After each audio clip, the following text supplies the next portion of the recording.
Picture this. It's been a long and hard day. You and your companion have faced many trials, scaling mountains, clearing ancient Nordic ruins, and thwarting highway bandits. When, eventually, the sun retreats behind the many trees of Skyrim to reveal a wondrous night sky full of cosmic lights, when suddenly the music breaks through the silence, almost as if it was rewarding you for making it another day. You sit at a campfire and ponder your choices and the story so far. What does it mean to be Dragonborn? How have things changed since you first awoke in that carriage heading towards Helgen? How's it going, everybody? My name is ChiralDrifter, and here on this channel we discuss gaming with modes of intentionality and mindfulness.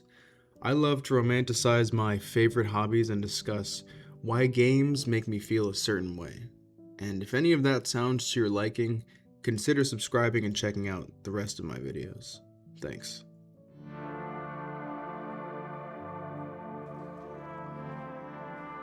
There is no other game that makes me feel the feelings I get from playing Skyrim. Dramatic pause as all of the Morrowind fans flame me in the comment section. I promise I'll play Morrowind one day. But no, seriously, the best way I can put it is that Skyrim feels like a snapshot of an old friend. You know, just as you remembered them during your fondest memories. Just like that, Skyrim is unchanging. It's beautiful and warm, and it's exactly how I remember it each time I boot it up. And while I still find new things each time I adventure these familiar lands, the overall vibe remains the same. Call me a purist, but besides the content added from the Anniversary Edition, I don't change Skyrim. I don't add any UI overhauls, no visual effects, no additional quests or dialogue. I enjoy it for what it is, flaws and all. When I return to Whiterun, the Bannered Mare is exactly as I left it. The same crew is enjoying the same food and drink, huddled around the same fire. And to me, these cities and their surrounding areas feel like home. I generally know what to expect, but I appreciate the randomness and the jank that Skyrim so often provides, which helps keep things lighthearted and not too serious. Lydia, what is she doing? Oh my gosh, what is she doing? My god, look at that aim, dude. Oh my gosh! Why does this happen in the game? Why is this still a thing that happens? Yo, what the heck?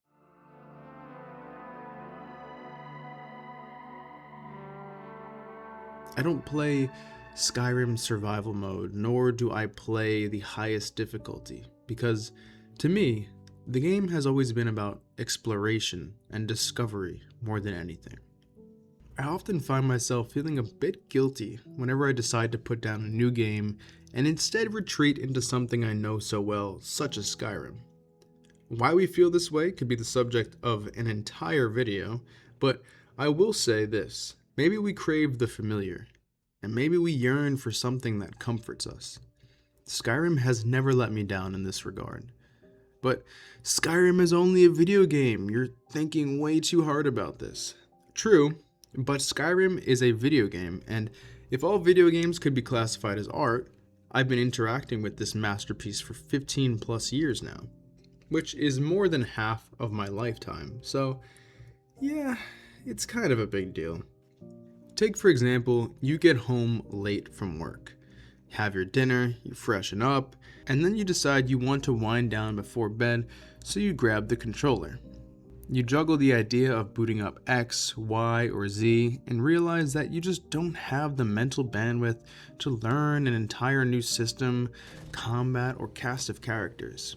Returning to something such as Skyrim becomes frictionless, as you probably generally remember the story, the characters, the combat, but most importantly, the world.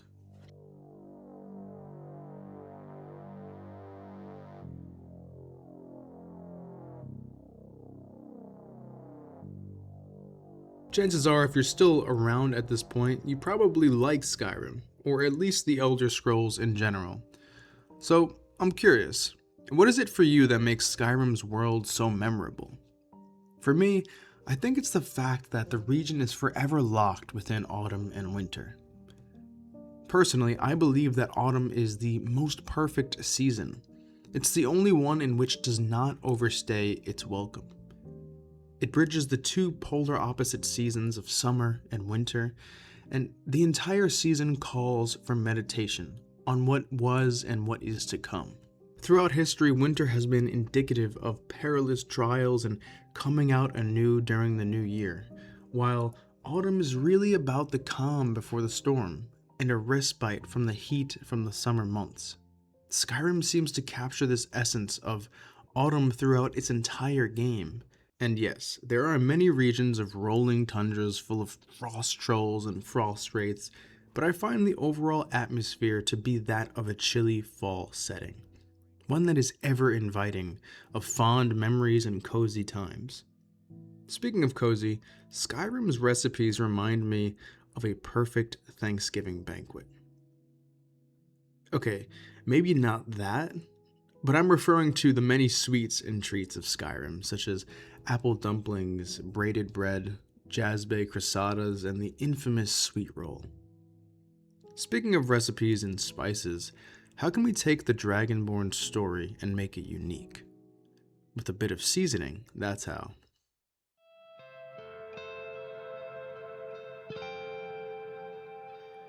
You see, Skyrim can be played with as much or as little seasoning as you desire. For me, I'm a fan of seasoning. I believe the more you let go of you during your gaming sessions, the more space you have to become your character. I'd like to share with you a bit of my own homebrewed recipe. The making of Maris Thûl, future Dragonborn. Maris Thûl never had a place to call home. Born Dunmer, raised on the run, his family fled Morrowind after the Red Mountain eruption, only for his parents to be killed in front of him a few years later, miles outside of the city of Narcissus. Alone and desensitized to conflict before he even hit his teens, he fell in with a mercenary outfit called the Silver Hands, working the roads between Cyrodiil and Skyrim. He wasn't hard to pick out of a crowd. Deep auburn hair against his ashen Dunmer skin, a shaved head, and a long beard that he refused to cut. The other hands called him Redbeard due to his unique look. He wanted, more than anything, to be ordinary, to have a farm, raise some cattle, and live an honest life. 16 years with the hands nearly gave him that, until one day, one job went wrong, the wrong man ended up dead, and Redbeard became a fugitive instead of a mercenary, which is how he ended up half dead on the road into Falkreath, and how I ended up living through his eyes on his way to the chopping block. If you're interested at all, I'll leave Maris Thûl's full lore breakdown in the description of this video. It's a few paragraphs long, and I'm pretty proud of it, so yeah, check it out.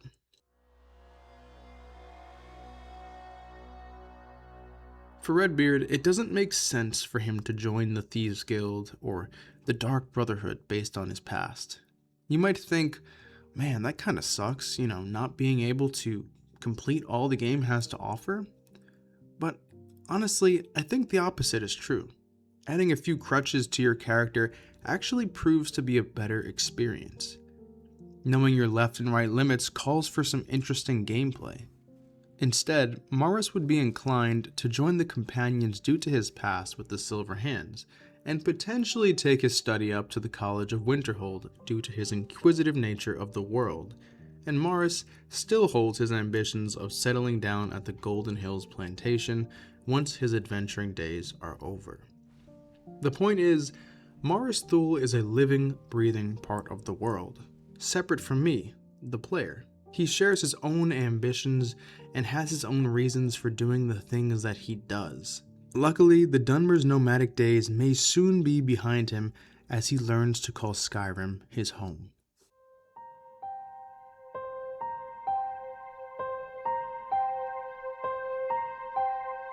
Since a teen, Mara's heard of the dangers of Skyrim while protecting convoys and shipments along the border.